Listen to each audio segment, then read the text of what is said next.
환영합니다. 우리 옆 사람에게 인사합시다. 반갑습니다. 환영합니다. 사랑합니다. 주 안에 사랑합니다.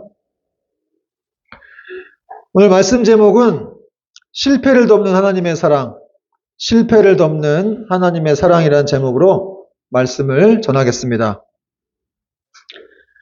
지난주 여러분 창세기 15장의 내용을 기억하시죠? 하나님이 두려워하고 있는 아브라함에게 나타나셔서 내 자손이 별과 같이 많아질 것이다. 그러면서 어떻게 하셨습니까?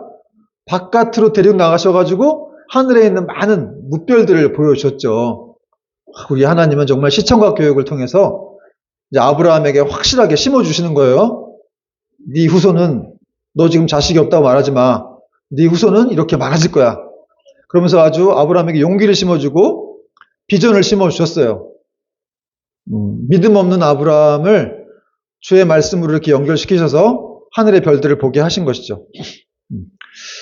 그리고 또 하나님은 횃불 언약을 통해서 이 쌍방의 계약이 아니라 일방적으로 사인을 하시면서 내가 반드시 이걸 지켜내리라 이렇게 또 말씀해 주시면서 더 그 횃불 언약에 대한 그런 계약을 공고히 확고히 다져주셨는데요. 그런데 당장 이 아브라함의 현실이 변한 게 없어요. 그렇게 아주 거창한 비전을 들었는데 자기 집에서 일어난 일은 아무것도 없다는 거죠. 그냥 자기 부인 살해하고 자기는 계속 그냥 늙어만 갈 뿐인 겁니다. 몸도 약해지고. 그러니까 아니 이렇게 하나님이 이렇게 놀라운 비전을 보여주셨는데 왜 내 삶은 이런 건가 고민이 됐겠죠. 여러분 우리도 그럴 때 있잖아요. 하나님 말씀을 듣고 막 은혜 받았어요. 어디 집회 가서 막 부흥회 가서 은혜를 받았는데 삶은 여전히 똑같은 거예요. 집에 가면 막 그냥 어떤 누가 이렇게 왼수가 이렇게 그런 말도 하던데 누가 바가지 막 긁고 어떻게 하고 또 현실은 똑같고 괴롭죠. 아브라함도 그랬어요. 하나님이 그렇게 말씀하셨는데 집에 와보니까 자기 아내에게서는 전혀 어떤 기미가 안 보여. 그래서 이 사람들은 둘이 걱정 근심을 하다가 이제 잘못된 선택을 합니다. 그게 이제 오늘 본문의 내용인데요. 1절과 2절 보니까 아브라함의 아내 사레는 출산하지 못하였고 그에게 한 여종이 있으니 애굽 사람이요 이름은 하갈이라.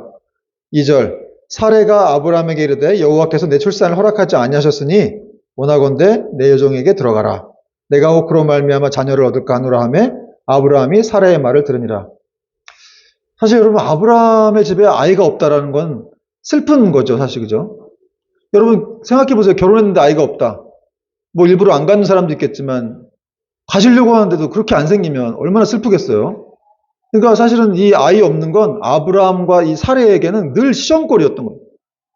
그들에게 어떤 믿음의 시련이었습니다. 그러니까 자꾸 기다려도 아무리 기다려도 소식이 없자 결국 이제 사레가 나서기 시작하는데요. 결국 이제 자기 여종이 있는데 애굽 여인 하갈이라는 여종이 있는데 그 종에게 들어가라. 그리고 자식을 낳아라. 그렇게 말을 했다는 거예요. 이거를 이제 신학적인 용어로는 이제 하나님이 허용하시는 뜻 안에 들어갔다. 하나님의 뜻은 아닌데 여러분 죄를 그냥 하나님이 허용하시는 거예요. 그래서 그 안으로 이렇게 들어갔다. 허용하시는 뜻 안에 들어갔다.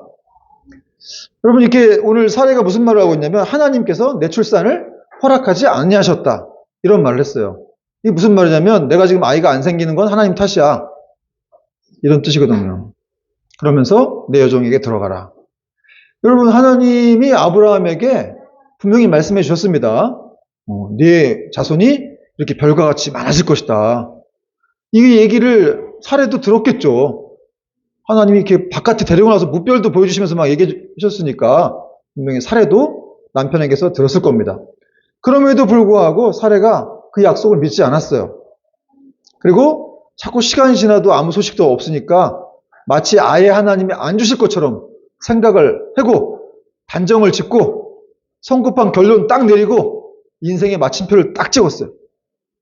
난 끝났다. 더 이상 나한테는 소망이 없어. 물론 여러분 사례가 이렇게 생각할 수 있겠죠. 아브라함에게 자손이 많다고 했는데 그게 꼭 나를 통해서만 이루어져야 될 일인가? 다른 여자를 통해서 이루어지면 안 되나? 그런 생각을 해서 어차피 나는 애기 못 낳으니까 하나님 나 안 주셨으니까 내 여종이라도 남편에게 줘서 그냥 애를 낳고 그 비전을 이루면 되겠다. 이렇게 생각했을 수도 있습니다. 근데 여러분, 그냥 이것은 사실은 그냥 그 사례, 그 사람의 한마디 자기 그냥 나름대로의 생각이었다는 거죠. 나름 하나님의 뜻을 이렇게 반추해가지고 뭔가 해봤는데 결국은 자기 생각, 그리고 하나님은 우리에게 쉼표를 주는 그런 분이신데 그냥 사례는 자기 인생의 마침표를 딱 찍어버렸다는 거예요. 여러분, 중요한 건 뭐냐면 우리가 이렇게 살아가면서 힘들고 어려운 때가 있어요. 그때마다 우리는 자기 마음대로 그렇게 생각하고 행동하는 경향이 있다는 거죠. 힘들고 어려운 때일수록, 여러분 사람이 급할 때일수록 조급한 건 맞는데 그럴 때 함부로 결정하고 함부로 생각해서 내 마음대로 그냥 마침표를 찍어버리면 안 된다는 거예요. 오늘 사례가 그랬다는 거죠. 사실 하나님이 분명히 약속이 있었잖아요.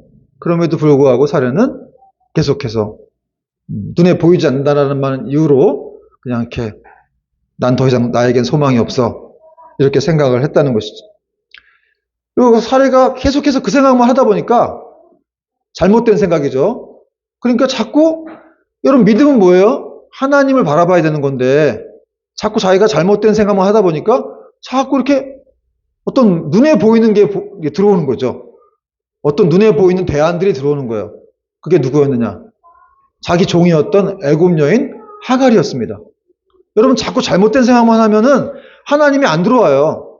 계속 문제만 보이고 그럼 이 문제를 어떻게 좀 이성적으로 대처해야 되겠다 해서 어떤 사람을 이용하는 것까지 사실 하갈을 결국 나중에 보면 이용한 것처럼 이렇게 된 거거든요. 이 하갈을 택해가지고 애를 낳으려고 했다는 것이죠. 근데 여기서 흥미로운 사실은 또 뭐냐? 사실 뭐 사례만 잘못한 건 아니고 그 남편 아브라함도 사례가 이렇게 내 여종에게 들어가라 했을 때 바로 또 응했다는 사실입니다. 뭐 고민했다는 내용이 성경에 없어요. 아브라함이 그럴까 그럼 이렇게 바로 고민도 없이. 그러니까 여러분 아브라함도 평소에 똑같은 생각을 했다는 증거입니다. 뭐 믿음 있는 척했지만 사실은 내심 불안하고 초조하니까 또 자기 아내의 제안에 냉큼 덥석 그냥 물어버린 거예요. 여러분 사실 세상적인 기준으로 보면은 이 살해의 제안이라고 하는 것은 그렇게 잘못된 건 아니었습니다. 왜냐하면 이 고대 근동 지역에서는 여자가 아이를 못 낳으면은 이제 불완전한 결혼이라고 해서 자기 부인의 그 여종을 이렇게 남편에게 줘서라도 아이를 만들어야 됐어요. 그런 게 관습이었습니다. 그러나 여러분 하나님의 사람들이라고 한다면 믿음의 사람들이라고 한다면 다 세상 사람들은 괜찮다고 해도 다 그렇게 하는데 뭐 너도 그렇게 해.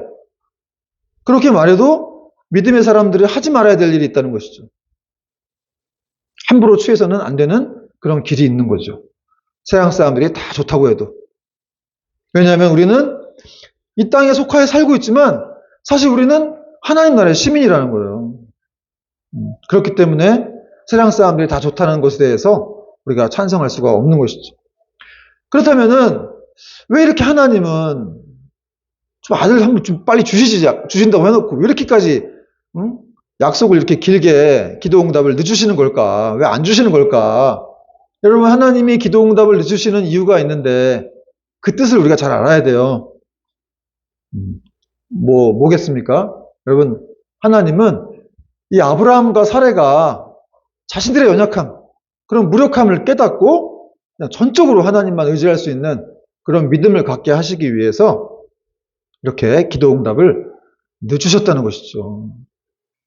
여러분 그래야 그 약속이 이루어질 때 이제 자기들이 했다고 생각하지 않고 온전히 하나님께만 영광이 돌려지는 것입니다.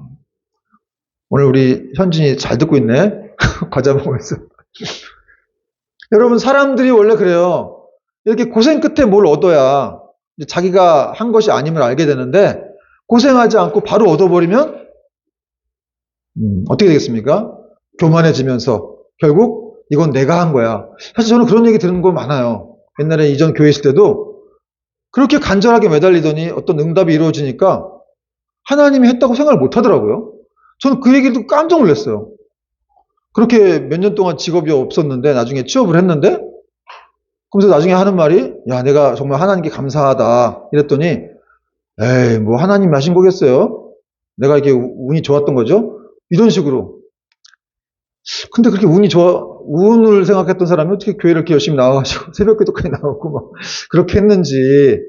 근데 여러분 생각보다 사람들이 그런 경우가 많다는 거죠. 그러니까 이렇게 하나님은 이 기다림의 시간을 통해서 좀 어렵게 하시고 그 시간을 통해서 우리의 믿음을 이렇게 단련시켜가지고 하나님이 원하시는 그런 모습이 될 수 있도록 우리를 이끌어 가시는 겁니다. 여러분, 하나님이 이렇게 다루시는 시간 참 답답하죠. 그죠? 뭐, 어떻게 보면, 여러분이 어떤 게 제일 힘드세요? 저는 솔직히 기다리는 게 제일 힘들어요. 뭐, 한국 사람들이 급해서 그런지 모르겠는데, 기다리는 거 진짜 힘들어요. 그거, 세상에서 어떻게 보면 제일 힘든 게 기다리는 거다. 나는 거기에도 동감한다고 생각하는데, 사실 저도 이렇게 개척을 하고 난 다음에 3년이 지났잖아요. 지금 3년째인데, 정말 계속 기다리는 게 있습니다. 뭐, 여러 가지 기다리죠. 뭘까요? 기다리는데, 교회의 성장도 기다리고, 또 우리들의 성장도 기다리고, 뭐, 하여튼 여러 가지 기다리고 있는데, 눈에 보이는 것처럼 이렇게 막 빨리빨리 잘 진행이 안 되는 것처럼 보일 때가 많다는 거죠. 그럼 참 답답하고, 기도를 해도 하나님이 안 들으시는 것 같기도 하고, 참 기도를 하면서도 이렇게 들으시는 건지 안 들으시는 건지, 그래서 낙심이 막 될 때가 있다는 거죠. 그런데 여러분, 그게 기도가 안 이루어지는 시간이 아니라 사실은 우리 눈에 보이지 않지만 하나님이 일하시고 있는 시간이죠. 하나님께서 계속해서 이렇게 그 아버지의 뜻까지 계속해서 일하시면서 그 하나님의 때가 되면 주시려고 준비 중에 계시다는 것입니다. 그러므로 이런 거를 이제 하나님의 카이로스라고 그러는데, 하나님의 때라고 그러는데, 여러분 이 시간 우리가 정말 지루하고 힘들 수 있겠지만 이 시간을 통해서 하나님은 우리의 생각이 달라지길 원하시고 또 우리의 태도가 달라지길 원하시는 거예요. 그리고 이때 여러분 우리의 믿음도 이렇게 성장을 하게 됩니다. 여러분 믿음이 뭐 이렇게 뭐 잘 나가고 막 부유하고 이럴 때 믿음이 잘할 것 같지만 사실은 이렇게 힘들 때 진짜 믿음이 더 막 거꾸로 성장도 안 하는 것처럼 막 느껴질 때 사실은 그때 우리 믿음이 성장하고 있는 거라는 거죠. 그러므로 여러분 하나님이 원하시는 건 뭐냐? 우리 힘, 내가 내 힘으로 하려고 하는 그런 것들을 다 내려놓고 하나님께 맡기는 거예요. 하나님을 소망하는 겁니다. 그리고 하나님이 이루실 때까지 믿음으로 기다리는 것. 제가 이번에도 일본 선교 갔을 때 선교사님이 그런 말씀 하시더라고요. 자기가 정말 이렇게 열심히 넘치는 사람이고 뭐든지 자기 이렇게 막 젊을 때 막 이렇게 막 열심히 많아가지고 뭘 하면 또 열매도 많이 내고 그랬는데 뭐든지 자기 힘으로 하려고 했다는 거죠. 뭐 하나님을 의지한다고 하기도 했지만 사실은 자기 힘으로 하려고 했다는 게 더 많았다는 거예요. 근데 이제 이렇게 나이 먹고 몸도 아파지면서 정말 이렇게 다 내려놨다는 거예요. 그러니까 더 많은 이렇게 하나님의 역사들이 일어났다. 그 얘기를 막 하시면서 이 목사, 내 동생, 내 동생 이윤준 그러시면서 하나님께 맡겨라. 근데 여러분 사실 인간이 그 맡긴다는 말을 많이 듣는데 그게 참 어려워요. 우리는 뭔가 이렇게 하려고 하거든요. 뭔가 이게 일을 해야 될 것 같고 아무것도 안 하면 힘들고 그렇지만 사실은 잠잠히 하나님을 기다려야 한다는 거예요. 여러분 모세를 생각해 보세요. 모세는 애굽 왕자로서 40세까지 애굽에서 정말 아주 엘리트 교육을 받았어요. 다 똑똑한 사람이죠. 세상적으로 말할 때 학벌 좋고. 그러나 그때 하나님은 그 사람을 안 쓰십니다. 언제 쓰세요? 모세가 자기 동족 돕는다고 애굽 사람 죽여가지고 땅에 묻었는데 하나님 그거 보셨죠? 발각돼가지고 미디안 강요로 도망갔습니다. 거기서 40년을 세상 말로는 썩었다고 하는 거고 하나님의 언어로는 거기서 훈련을 받았다. 연단되었다. 그리고 나중에 80세 그때 이제 하나님이 모세를 떨기나무 가운데서 부르시죠. 모세야 나는 여호와니라 스스로 있는 자니라. 80세는 모세가 아무것도 못한다 그러잖아요. 그때 하나님 만나가지고 저는 힘도 없고 아무것도 못합니다. 그때 이제 하나님이 그를 쓰시는 거예요. 그의 혈기가 다 죽고 힘도 빠져가지고 도대체 내가 뭘 할 수 있을까 생각할 때 여러분 이게 굉장히 신앙적으로 굉장히 중요한 거예요. 우리는 자꾸 이렇게 우리가 뭔가를 하려고 하고 그렇게 열매를 내려고 하는데 그래도 낼 수는 있겠지만 사실은 정말 이렇게 하나님 안에서 그분 뜻 안에서 이루어지는 것이 진짜 열매이기 때문에 우리는 정말 그분이 하실 수 있도록 우리의 힘을 빼는 것 어떻게 보면 이게 뭐 누가 그러는데 이 위대한 체념이라고 하더라고요. 위대한 포기. 기독교는 그런 것이다. 저도 거기에 동감합니다. 우리가 이렇게 내려놓을수록 하나님의 역사가 우리 가정 가운데, 우리 교회 가운데 더 일어나게 될 것입니다. 그러므로 여러분 세상이 이렇게 좀 우리를 힘들게 하고 이해되지 않는 일이 벌어진다 할지라도 성급하게 결론을 내리지 말고 하나님이 우리 인생에 마침표를 찍어주시는 분이 아니라 쉼표를 찍어주시는 분이에요. 쉼표가 뭐예요? 그냥 거기 쉬게 하시는 거예요, 거기서. 응? 너 잠깐 쉬어라. 내가 할 테니까 너는 나를 믿고 잘 쉬면 돼. 그런 쉼표를 찍게 하시고 거기서 또 이렇게 또 힘을 얻어가지고 또 나가게 하시는 것이죠. 그러신 분임을 우리가 믿어야 된다는 거예요.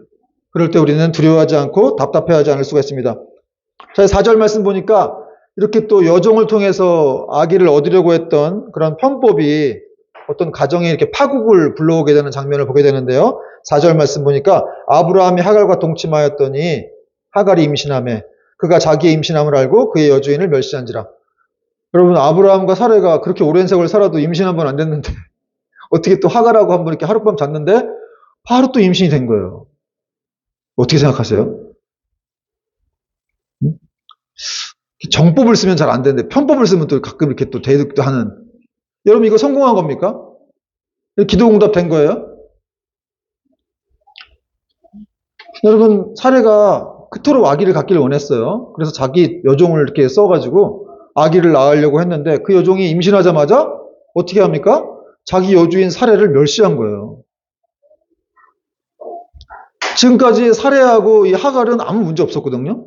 근데 이렇게 아이를 갖게 되면서 이런 편법을 쓰면서 이제 막 문제가 생기고 갈등이 생긴 겁니다. 아마 하갈은 임신했기 때문에 아브라함으로부터 내가 더 많은 사랑을 받게 될 거야.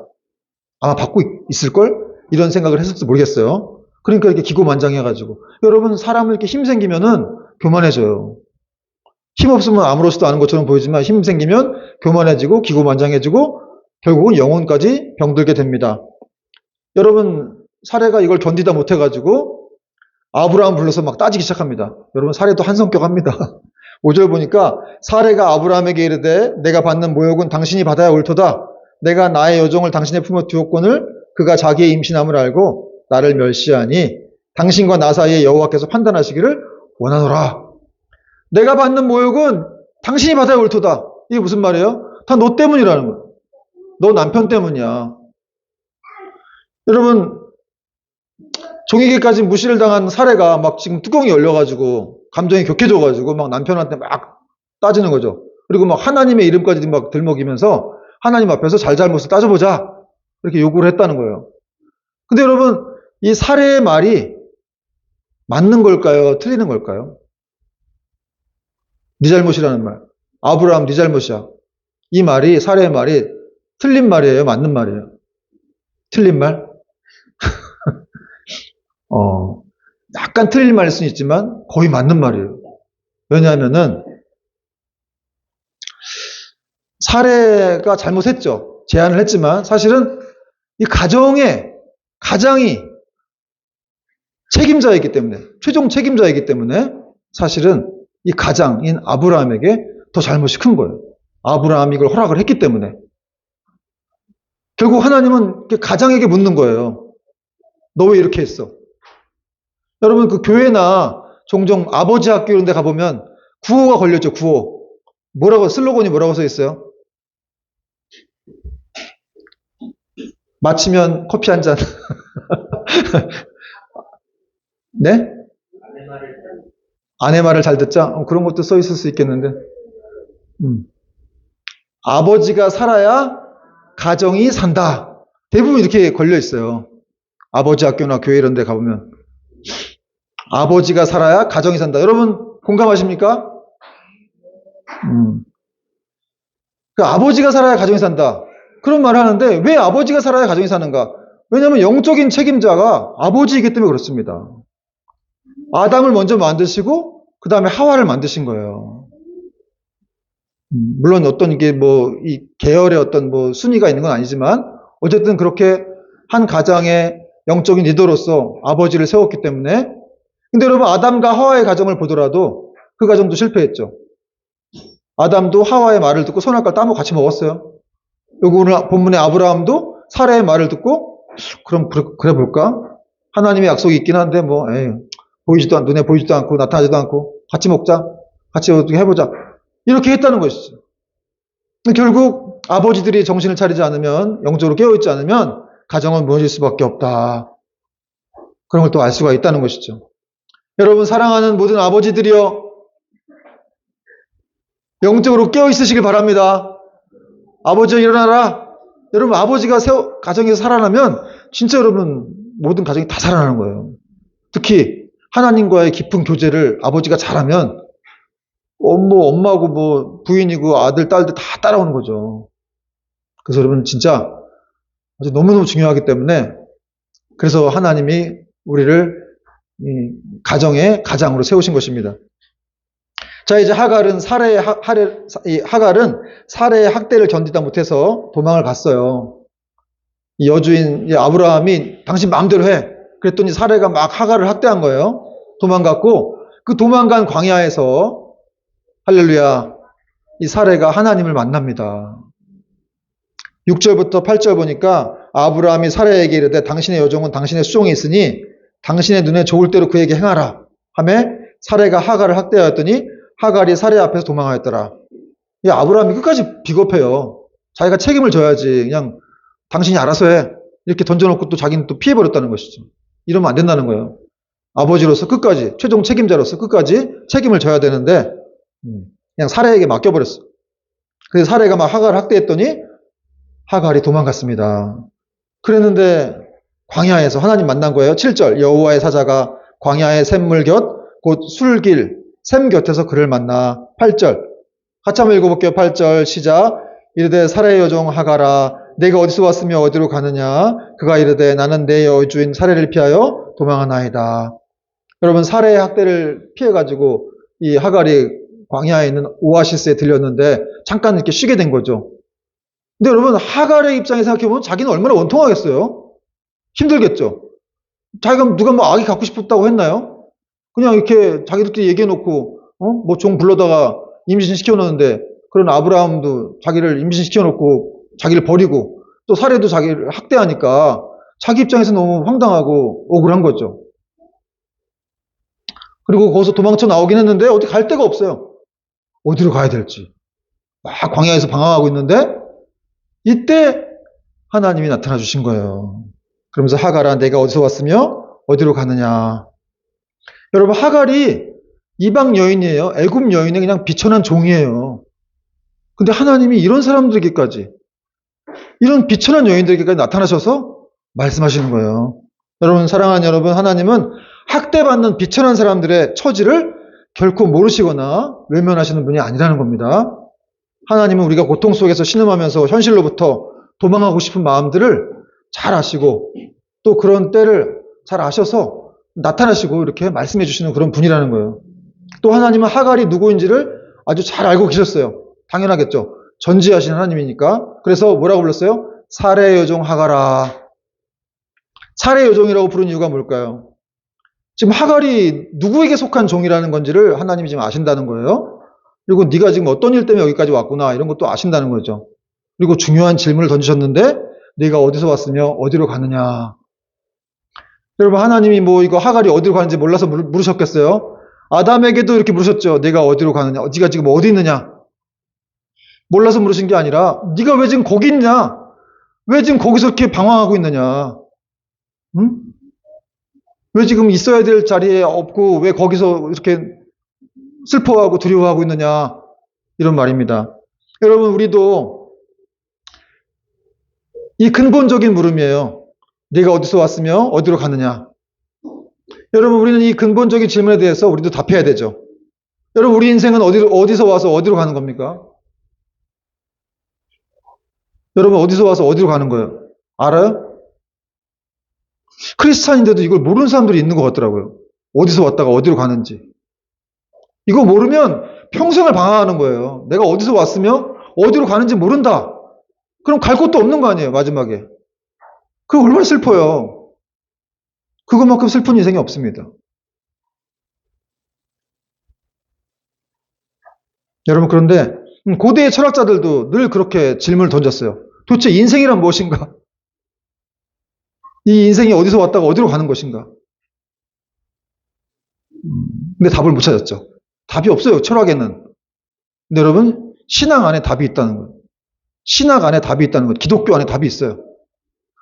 내가 길이요, 진리요, 생명이라고 하셨기 때문에 예수님 안에 답이 있는 거예요. 여러분, 신앙이라고 하는 건 내비게이션 같은 거예요. 여러분, 오늘도 내비게이션 켜고 교회 오셨나요? 좀 이제 외우세요. 내비게이션 켜지 말고, 딴 데 갈 때도, 여행 갈 때도 아니고, 교회 오는데 내비게이션 안 켜셨겠지만, 어디 여행 갈 때는 내비게이션 켜고 가시죠? 그럼 두렵습니까? 그래도 두려워요. 그럼 할 수 없고. 내비게이션 켰는데도 어떤 때 막 이렇게 막 지도가 막 이렇게 막 길이 막 이렇게 좁게 나 있으면 두렵기도 하죠. 이게 맞는 건가? 근데 여러분, 신기한 건 내비게이션 대로 따라가면 도착한다는 거예요. 이게 맞는 거가 진짜 이거? 그리고 막 화가 낼 때가 있는데 이건 아닌 것 같은데? 근데 그냥 꾹 참고 따라가면 목적지에 도착했습니다. 이렇게 나와요. 여러분, 신앙이 그런 거예요. 말씀이 그런 거예요. 내비게이션 같은 거예요. 답답한데 그거 누르고 있으면 그냥 쫓아가면 되는 거예요. 그러니까 여러분, 우리가 어디서 와서 어디로 가는지 그게 성경에 다 써 있잖아요. 하나님이 내가 너희들을 만들었다. 너희들이 나에게로 돌아올 것이다. 그걸 모르는 불신자들은 얼마나 괴롭겠어요. 괴롭다는 말을 안 했을 뿐이지 너무 두렵겠죠. 내가 어디로 가야 될지도 모른다면. 저도 믿기 전에 난 도대체 어디서 왔지? 하늘에 있는 많은 별들을 보면서 저 별들은 도대체 누가 만들었지? 이 지구는 우주의 먼지에 불과한데 이 도대체 큰 우주, 이 태양계는 너무너무 크고 또 은하계가 수십억 개가 있다는데 저 우주는 누가 만들었지? 그런 생각을 했었는데 교회에 오니까 답이 있더라고요. 하나님을 만나고 신앙을 가지니까 거기 답이 있었어요. 너무 감사하더라고. 너무 감사해요. 예수님 믿어도 두려울 때가 있긴 하지만 그래도 나는 믿음이 있으니까 신앙 안에 있으니까 감사하더라고요. 또 여러분, 오늘 이 하나님이 이 하갈에게 뭐라고 하셨어요? 네가 어디서 왔다가 어디로 가느냐 하면서 사례가 하갈이 내 여주인을 피해서 내가 도망하나이다 이렇게 말했죠. 그러니까 하나님 뭐라고 하셨어요? 네 여주인에게 돌아가서 그 수하에 복종하라 이렇게 말씀했습니다. 9절 보니까 여호와의 사자가 그에게 이르되 네 여주인에게 돌아가서 그 수하에 복종하라. 여러분, 하갈이 지금 내가 여주인을 피해서 도망하나이다 이렇게 말했는데 사실 모든 인생들은 어떻게 보면 다 지금 도망가는 중이에요. 다 도망가고 싶죠. 여러분도 현실을 도망가고 싶지 않아요? 사실은 이 하갈처럼 그냥 도망가고 있다고 생각해도 돼요. 몸은 집에 있지만 사실은 마음은 도망가고 있는 거예요. 떠나고 싶기도 하고 벗어나고 싶기도 하고. 그러나 믿음의 사람들은 거기 벗어나면 안 된다라는 거예요. 왜냐하면 하나님은 돌아가라 그랬어요. 하갈에게 네 여주인에게 돌아가라고 말씀하셨을 뿐만 아니라 돌아가서 그 수하에 복종하라 이렇게 말씀하셨습니다. 아마 하갈도 그 얘기 듣고 놀랬을 거예요. 뭐라고? 다시 돌아가라고? 하나님 지금 무슨 말씀하시는 거지? 그 지긋지긋한 곳에 돌아가라고? 그런데 여러분, 현실이 싫더라도 그 현실로 다시 돌아가야 한다는 거예요. 돌아가서 이 악물고 겨우 버티는 것이 아니라 하나님의 방법으로 새롭게 현실에 적응하기를 하나님께서 원하신다는 것이죠.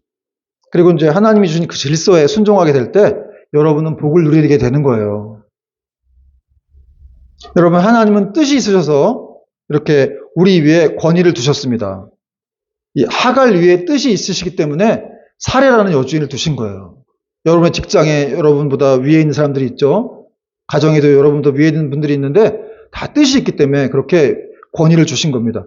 그래서 그냥 우리는 잘 순종하면 돼요. 근데 그 권위를 준 그 상전들은 어떻게 되는 것이냐? 그들이 잘못하면 하나님이 그들을 다루십니다. 그들은 자기 위에 상전이 있는지 알아야 될 거 아니에요.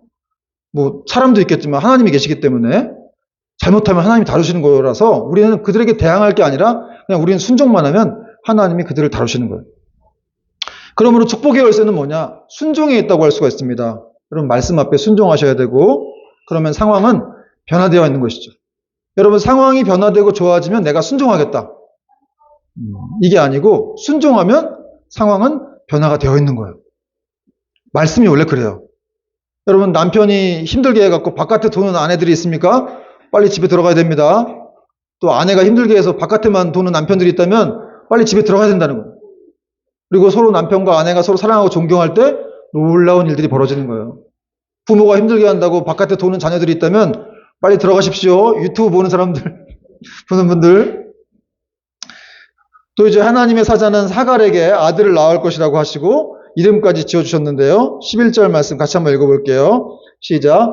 여호와의 사자가 또 그에게 이르되 네가 임신하였은즉 아들을 낳으리니 그 이름을 이스마엘이라 하라. 이는 여호와께서 내 고통을 들으셨음이니라. 할렐루야.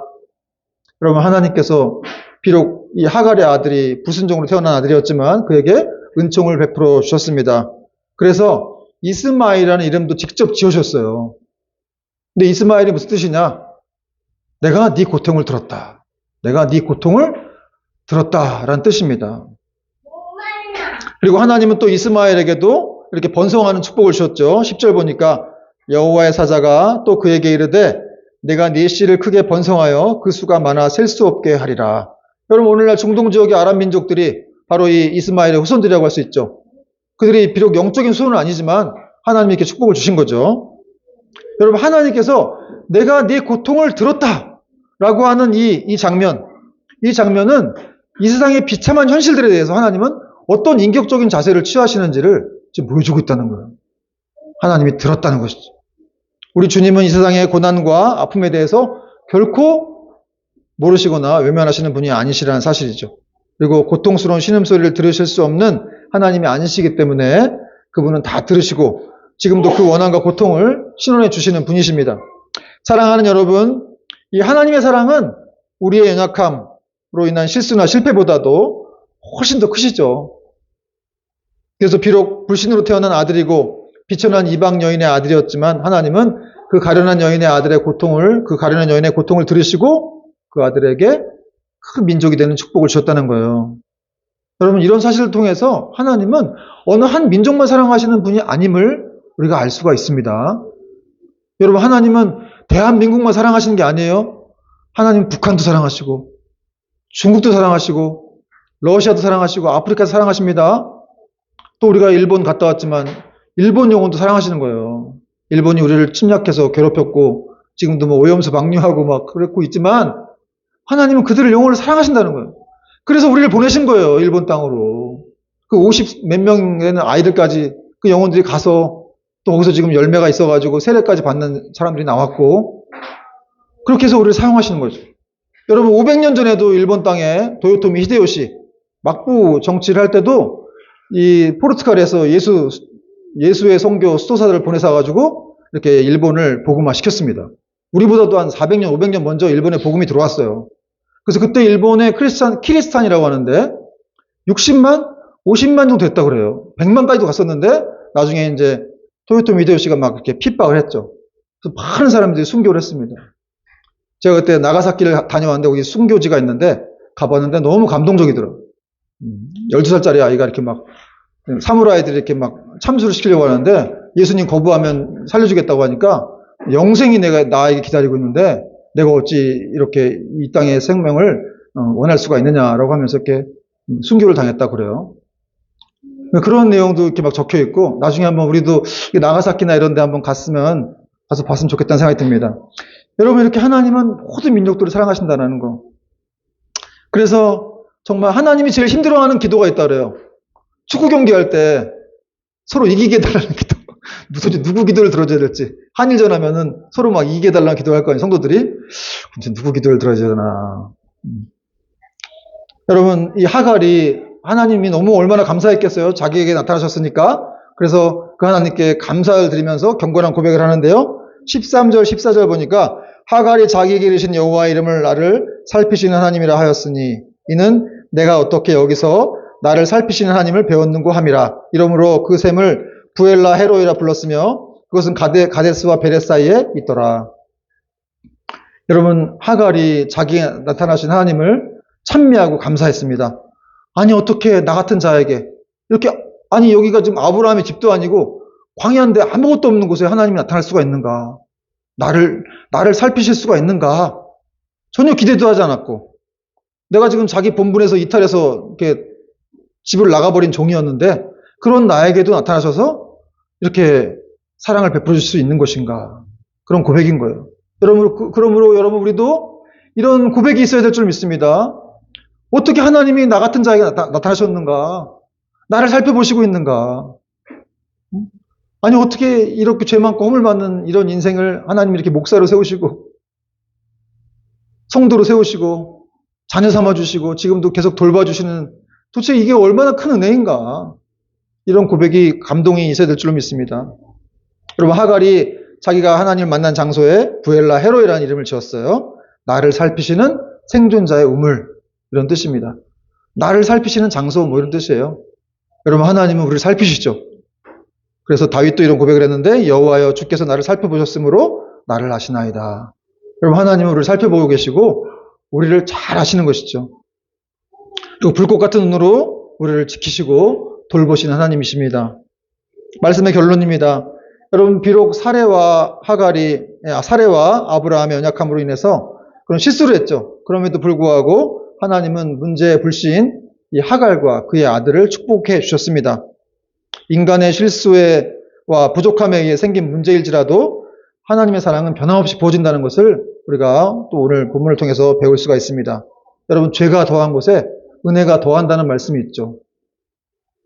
비록 이 사람들이 실수하고 불순종했지만 하나님은 여기다 더 큰 사랑을 부어주신 거예요. 여러분, 성경은 이렇게 말씀하고 있죠. 로마서 말씀인데요. 8장 28절. 하나님을 사랑하는 자, 곧 그 뜻대로 부르심을 이룬 자들에게는, 모든 자들에게는 모든 것이 합력하여 선을 이루느니라. 여러분, 이것이 바로 우리가 어떠한 실수를 하고 또 연약한 모습을 보인다 할지라도 두려워하지 않아야 될 이유라는 거죠. 왜냐하면 모든 것이 합력하여 선을 이룰 것이기 때문에 그렇습니다. 여러분, 기억하십시오. 하나님의 사랑은 우리의 실수나 실패보다도 훨씬 크시다는 거예요. 훨씬 넓으시다는 거예요. 그래서 뭐 좀 죄를 짓고 회개하면 되지, 그거 막 두려워하고 내가 혹시 구원에서 벗어나는 거 아닐까? 나를 버리시는 거 아닐까? 이렇게 생각할 필요가 없다는 거예요.